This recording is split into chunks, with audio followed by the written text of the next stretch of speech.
Greetings, friends, and once again, Merry Christmas. Welcome to another special Christmas edition of the Bible and Life podcast, and I want to extend to you and your family just the warmest Christmas greetings. So hope you have a great Christmas. Merry Christmas to you and yours. You know, this year has been just a year full of change for me and my family.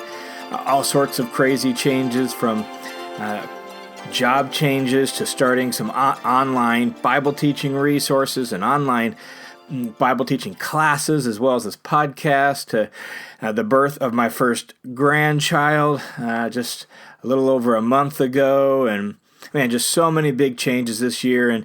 And as we know, change can be hard, change can be exciting, change can be challenging. It's just been really kind of a challenging, up and down, good, and yet challenging year for me and my family. And as we enter into the Christmas season, there's change there as well. And sometimes Christmas is just like that, and Christmas is hard. So having been a pastor for a number of years in two different churches, I know that Christmas is sort of this mixed bag, and for some people it's just a time that's magical and wonderful and everything's great and they're super excited about it. And for some people, Christmas is sort of a downer and it's hard and it's difficult and family's challenging. And so I don't know where you're at with all of that, but I do know this, that the Christmas story itself, in fact, what we're going to look at just in a few minutes from the text of Luke chapter 2, the Christmas story itself is a Christmas story not about an idealized, magical, wonderful world where everything's always perfect and clean and easy. It's really about the real world. And so Christmas, wherever you're at, is for you. And Christmas says to you, it says to me, it says to your family, it says to my family, Christmas says there can be peace on earth, there can be joy for all found in Jesus, the Messiah, the one who entered into this world with all its good and bad, mixture and mess. He entered in to bring peace on earth, goodwill towards men. He came to bring joy to all as he reconciled us and this world to our Father and puts everything back to proper working order. So, wherever you're at this Christmas season, and whatever emotions you're going through, good, bad, or otherwise, may you find joy, not so much in the experience of Christmas, though that's wonderful as it is. May you find joy and grace and peace in the good news of Jesus the Messiah. And so, Merry Christmas. I hope you have a blessed holiday full of grace, if for no other reason than because Jesus is King, and Jesus reigns, and Jesus is making all things new. So, Merry Christmas to you, Merry Christmas to yours. I hope you have a wonderful Christmas holiday. Today, on this episode of the Bible and Life, what I want to do is I want to look at Luke chapter 2, the most well-known and most complete Christmas nativity story in the New Testament, and I sort of for fun, but also for really helping us think through how to study the Bible and what Christmas is really all about, I want to look at Luke 2 and compare it to sort of our traditional, almost sentimental view of Christmas.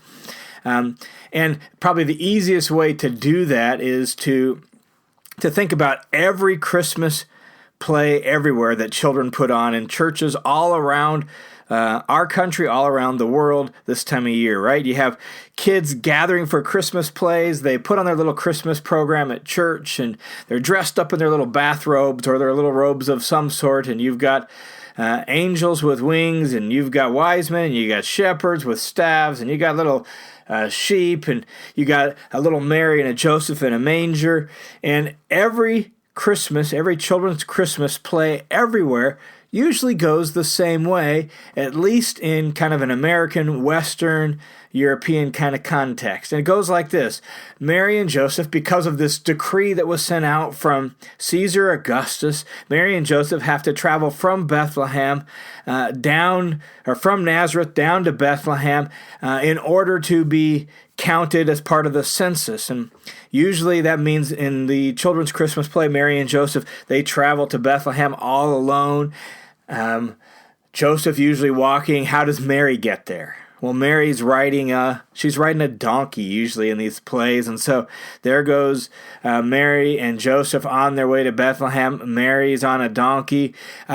It seems like whenever they arrive in Bethlehem, it's almost always night. So they arrive in Bethlehem at night, and they're knocking on the door of the inn, and there's a cranky innkeeper, right? I mean, he's not even a nice, hospitable innkeeper. He's a cranky innkeeper, and he slams the door in their face. Sorry, no room.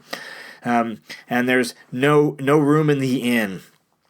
No vacancy there. And so maybe they knock again, and he says, I told you, no room. But there is a barn, there is a cave, there is a stable, go there, or something like that. And somehow Mary and Joseph end up in a barn or a cave, a stable of some sort. And Mary and Joseph are there, and Mary goes into labor, and she gives birth to her firstborn son, and they wrap him in swaddling cloths, and they put him in the manger because there was no room for them in the inn. And all that happens that very first night when they arrive in Bethlehem. That's kind of the story, right?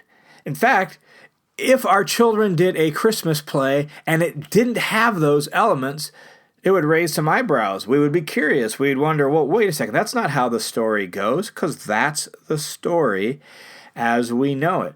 That story is actually embodied even in our nativity sets. We have, in our nativity sets, a little Mary, a little Joseph, a little tiny baby Jesus, and we have shepherds and sheep and cows, and we have maybe some wise men even in that, and they're in this barn where all of that takes place. And when we see the nativity set, what comes to mind is the details of the story as I just told it, and it's replayed countless times every year in churches all around the place, all around the country, with Mary and Joseph and baby Jesus that way. That's the story as we know it.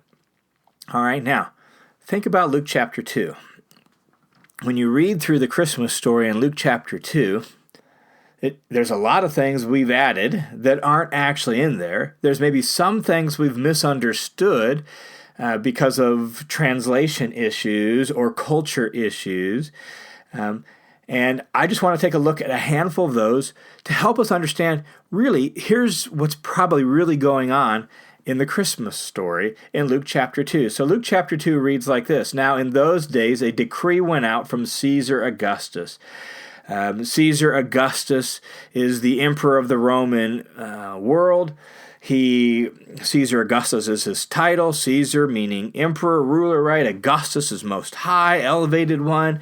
And so he is the emperor. He is really in this text by issuing this decree and this process in his administration of taking a census on a regular basis and counting all the people. It was a taxation census so that he could know how much taxes and what to expect, and he could line his coffers. And so Augustus issues this administrative decree that a census should be taken of all the Roman world.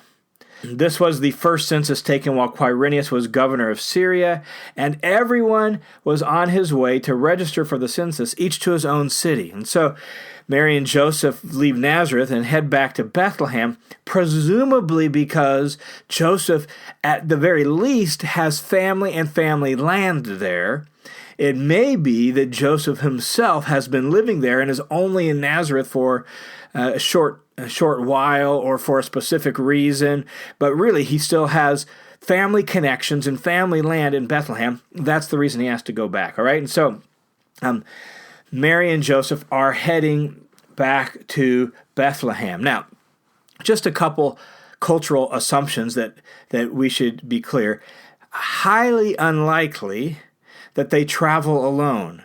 Trips like this were usually taken sort of as part of an entourage, a group of people, right? There was a whole party of people that would be traveling. So it's highly likely that, that would be the cultural assumption. When someone in their day read this, they would just assume there was a group of people that, for whatever reason, were heading that way. Some maybe for the census, some maybe for other reasons, heading to Jerusalem or something like that. And so they would kind of travel together for safety, for communal protection, for collaborating and working together. So probably traveling in a group, don't know for sure. Notice what's also not mentioned when they take this trip. It says, Joseph also went up from Galilee, from Nazareth, to Judea, to the city of David, which is called Bethlehem, because he was of the house and family of David, in order to register along with Mary, who was engaged to him and was with child. So Mary's pregnant. They're making this trip. Notice there's no mention of a donkey. We've supplied the donkey. We've inferred him into the text, but there is no donkey. And can you imagine, actually, that if you're in, your third trimester of pregnancy, riding on a donkey for 90 miles, probably not going to happen. So probably not the best assumption on our part. My daughter is pregnant. She's at 31 weeks. I don't think she wants to ride a donkey for 90 miles, all right? Just not going to be a real pleasant experience. More than likely, if Mary rode in anything, she rode in some sort of cart, pulled by a donkey perhaps, pulled by an ox, but she may have walked a little bit per day. We don't know, but there's no donkey mentioned. So that's an assumption, and probably not a good one either. One of the other assumptions in every children's Christmas play everywhere is that they arrive in Bethlehem at night, and Mary goes into labor that very night. But again, listen to what the text says. Verse 6 of chapter 2, it says this, while they were there, the days were completed for her to give birth. Well, that changes the picture. They go to Bethlehem. They're staying there for however long, an extended period of time. And while they're there, Mary goes into labor. So 1 week, 2 weeks, 3 weeks, 4 weeks, a month, 2 months after they arrive in Bethlehem, while they're there, she goes into labor. Well, that raises a whole nother question. If they're there that long, they can't be sleeping in a barn for, maybe they could for 2 or 3 days, maybe a week, but if it's longer than that, probably not sleeping in a barn. So let's figure out what's going on with that. So while they were there, the days were completed for her to give birth, and she gave birth to her firstborn son, and she wrapped him in cloths and laid him in a manger.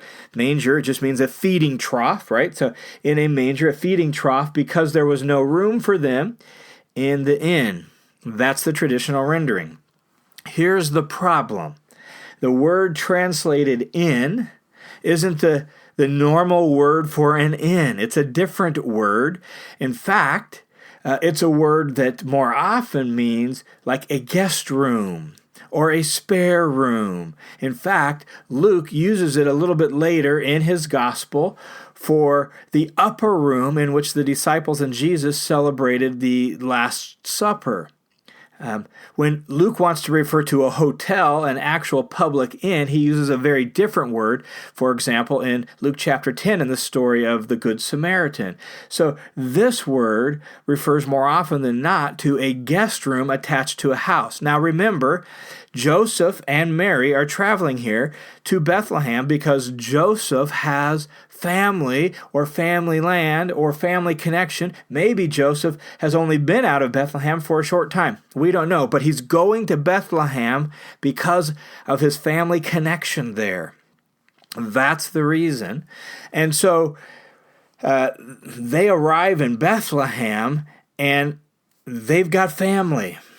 And in that culture, hospitality is a high value, and so to come to town and not be welcomed by your family is just highly unlikely. It's not going to happen, right? So when it says inn, actually what we're probably referring to is the spare room, the upper room, the guest room in the family home in Bethlehem. And Mary and Joseph arrive, and because of this census, perhaps other family members are in town for the census, and so now things are crowded and other people are staying in that room. So Mary and Joseph, there's just not room for them there.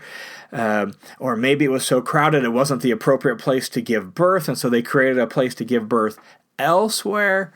But that's probably what's going on. In fact, most of these homes in this time and place in the world, you would have like sort of a lower level that was like a dirt floor where you would have the feeding troughs for the animals, and the animals would be brought into that kind of almost sort of like entry room, and the animals would be brought in there for the night. And then up above, up a small little ladder or some such thing, you'd have kind of an upper area, an upper room where most of the family activities, cooking, sleeping, and all of that would take place. Perhaps there was in this house an extra spare little room, and you have some people staying there. And what probably is going on then is that Mary gives birth to the baby Jesus in that lower level where the animals normally stayed at night. They kicked the animals out and they gave birth to Jesus right there in the family home in that lower level, and then they laid him in the feeding trough. And that changes the picture. Mary's not alone. In fact, in their day and age, women would help the younger women give birth. The other women give birth. And so she's probably surrounded by other women from the family, and they help bring this baby into the world, and then they lay the baby Jesus in the hay, in a feeding trough, inside the family home, because there just wasn't room for them in the guest room to give birth. That wasn't going to be the place it was going to happen. And so all of this probably takes place in the context of family and in a family home. Now, that changes the picture significantly of this whole thing. And so, does it really make a difference? Does it really matter, right? Well, at some level, maybe not. That's just details. Maybe it's not critical. But at another level, I think it's terribly important for us to make sure we work hard to hear the text rightly, whether it's this text or any text, that we make the effort to hear the text in their terms, in their culture, rather than imposing our cultural assumptions and our cultural bias upon it. That's incredibly dangerous. In fact, what I think is a really almost humorous example of imposing our own cultural assumptions and bias on the nativity story happened in a movie that came out a handful of years ago just called The Nativity. Fun little family Christmas movie. We took our kids to see it, and yet it was loaded with all sorts of kind of Western cultural assumptions, and one in particular really just stood out to me. When Mary is arranged to be married to Joseph in that movie, she goes out, sits down by a tree or by a well, don't remember exactly where, but she sits down by herself and she sort of sulks and pouts and is sad because she's arranged to be married to a man that she hardly knows. That is a cultural assumption that we have imposed upon the text. Mary wouldn't have been sad. Joseph is respected. He's a respected carpenter. He's got a reputation for being righteous, and this marriage has been arranged, and she would be glad to be have her families have agreed to marrying her to such an upstanding, righteous, well-respected man. Not sad, but we've imposed our cultural assumption on it. And I just think it's terribly important, whether it's this text or any text, that when we're reading Scripture, we learn to not impose our cultural bias and assumption, but we hear the text rightly. Not only that, I think making sure we get the nativity story right is important because Christmas fiction can lead to a sentimental relationship to Jesus and not a life-changing one.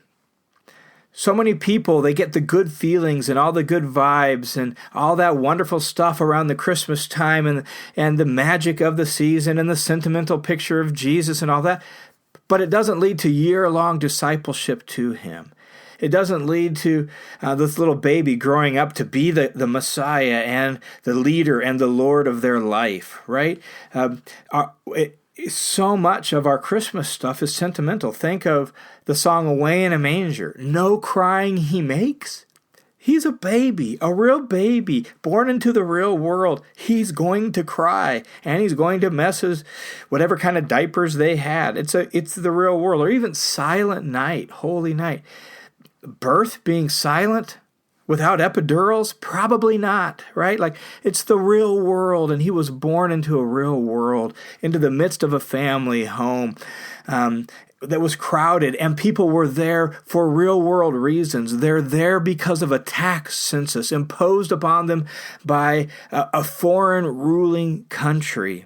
That's why they're there. And it wasn't just a silent night. In some regards, it was almost more of a violent night, right? That they're there because of Roman imperial power and that being imposed upon them. And for the Jews, that was always inflammatory, and that was always a reminder that they were still under subjugation to foreign authorities, and God's purposes and God's plans in and through and for them had not finally been fulfilled. And into that world comes little baby Jesus, the Messiah, a real baby. And hence, Luke sets this story, the nativity story of Jesus, implicitly in contrast to Augustus. Caesar Augustus, Roman emperor, full of imperial power, living in wealth and power and status, right? Able to issue a decree and impose his will upon a foreign people living 1,500 miles away in Judea on the outskirts of empire. Augustus was known throughout the empire to have brought peace on earth. That was the Roman imperial propaganda, the peace of Rome, the peace of Augustus. He's brought peace to the world. He was deemed as soter, savior and ruler and Lord, right? And into that story, this Roman imperial propaganda of Caesar Augustus, into that story, Luke writes about the birth of Jesus, the Messiah, the true king of the world, the true king of the universe, who's bringing a new empire, a new kingdom into the world. And that story that Luke's going to tell begins right here in Luke chapter 2. And this sets up the rest of the story about this subversive new king, this subversive new savior who's going to bring a different kind of peace, not a peace imposed by military might and not a peace imposed by imperial subjugation, but a peace brought and wrought by the power of self-giving love. That's the strategy of God. That's the strategy of Jesus, the Messiah, to come in weakness and humility and vulnerability, to come into the real world among an oppressed people, to lower himself and lay down his life to bring God's kingdom into this world. And that's what's going on in Luke chapter 2. And you hear interpretations of that. You hear theological reflections of that all throughout the New Testament. For example, Philippians chapter 2 says this about the coming of Jesus, that Jesus, although he existed in the form of God, did not regard equality with God a thing to be grasped, a thing to be clung to, something to be used for his own advantage. Like Caesar used his power and his status for his own advantage, Jesus didn't. Instead, he emptied himself. He lowered himself. He poured himself out for others. And you keep reading in Philippians chapter 2, he goes so low as to die on a Roman cross. The power of self-giving love. And in Luke chapter 2, that's the story we have. Not a sentimental, cute little baby who doesn't cry at his birth. We have God's Messiah entering the world, the real world, and bringing a new kingdom into the world by a totally different strategy. The strategy of self-sacrificial, self-giving love. That's the message of Luke chapter 2. That's the message of Luke's whole gospel. And so here in Luke 2, we have the Christmas story of God coming into the world in the person of Jesus, into the real world. And that means he can enter into your real world, wherever it's at. He doesn't just work in fantasy or sentimental or happy little worlds. He works in the real world of space and time to bring peace on earth, goodwill towards men, to bring joy, to bring light and life to everybody, right? And he does that in and through the real world, and even through real people. Caesar Augustus thinking he's in charge, but God using his decree and his sovereign power to achieve his purposes. And Caesar's long since forgotten, and his kingdom is long since vanished, but Jesus still is Lord, and his kingdom is still here, and his kingdom still is moving throughout this world in the hearts and lives and minds and souls of people who let Jesus be the leader and Lord of their life. And so this Christmas season, may you find joy in the fact that God became flesh and dwelt among us in the real world of space and time, and he can enter into your real world as well, and he can bring light and life to you and to yours in this time and in this place. All right. God bless you guys. I hope you have a terrific Christmas. We'll be back with to wrap up the Sermon on the Mount as we head towards the new year. Have a wonderful Christmas, and we'll see you next time on The Bible and Life.